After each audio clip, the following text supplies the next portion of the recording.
उसको इतना जल्दी रिएक्ट नहीं करना चाहिए था। और पीएसए की मुझे जरूरत नहीं लगती कि भाई पीएसए तभी लगता है जो आदमी समाज के लिए, सोसाइटी के लिए खतरा हो। मिराज मलिक एक इलेक्टेड ऑनरेबल एमएलए थे और वो इलेक्शन जीत के आए थे, डोडा के लोगों ने जिता के भेजा है। और जिस आदमी को जिता के भेजा गया हो, डिबेट देखें, जो डिबेट शाम को होती हैं, वहां जो बदतमीजी, जो बीजेपी के स्पोक्समैन आते हैं, जो बीजेपी के लोग वहां से पार्टी से आते हैं, जो डिबेट करते हैं, आप देखें वहां लोगों की माओं को क्या कहा जाता है, बच्चों को, बहनों को क्या कहा जाता है, बहियों को क्या जाता है, खानदान तक को क्या कहा जाता है, इवन के उनके परिवारों पे डीएनए तक ये बीजेपी के लोग बातें करते हैं। तो मेरे भाई फिर उनके पे भी तो पीएसए लगना चाहिए। जो भी इस देश के अंदर हिंदू मुसलमान की बात करेगा, भाईचारे को तोड़ने की कोशिश करेगा, या सरदारों के नाम पे कहीं इस भाईचारे को तोड़ने की कोशिश करेगा, जो भी ऐसी हरकत करना पे उन सब पे पीएसए लगाइए। ऐसे ऐसे लोग हैं जिनको आज पीएसए की जरूरत है, वहां क्यों नहीं पीएसए लग रहे?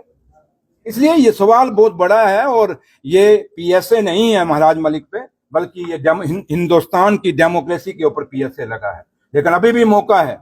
सरकार जम्मू कश्मीर, एलजी सरकार, क्योंकि पुलिस उनके अंडर है, ये डीसी उनके अंडर है एलजी साहब के, एलजी साहब को गौर करना चाहिए और सोचना चाहिए।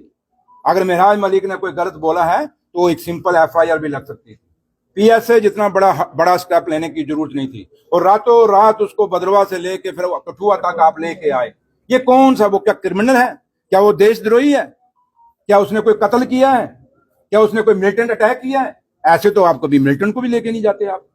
तो इसलिए ये बहुत बड़े सवाल हैं जो हमारी जम्मू कश्मीर की डेमोक्रेसी, जिसको जो सरकार आज चल रही है, उस सरकार को जो आप लोगों को समझना चाहिए। जो लोग कहते हैं कि उमर अब्दुल्ला सरकार क्या कर रही है, क्या काम कर रही है, उन लोगों को आप भी समझाएं और वो लोग भी आप यहाँ से समझें कि उमर अब्दुल्ला सरकार यहीं से सोच लीजिए कितनी मुसीबतों से निकल रही है, कितना हालात यहाँ पे हैं कि एक एमएलए को शरेआम दिन दिहाड़े पीएसए लगा के जेल में डाल दिया गया।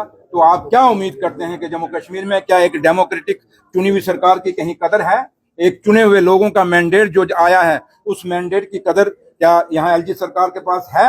अगर है तो मैं आज भी एलजी साहब से अपील करूंगा कि मिराज मलिक का जो पीएसओ है, इसको रिवोक करिए और उसको बाहर आने दीजिए। और बात रखने का हक सबको है। और अगर बदतमीजी की बात है तो फिर हर उस आदमी पे, चाहे वो हिंदुस्तान के किसी भी कोने पे है, वो अगर गाली गलौज करता है, चाहे वो किसी भी पार्टी का है, तो उसके ऊपर भी वे पीएसए लगाते हैं। थैंक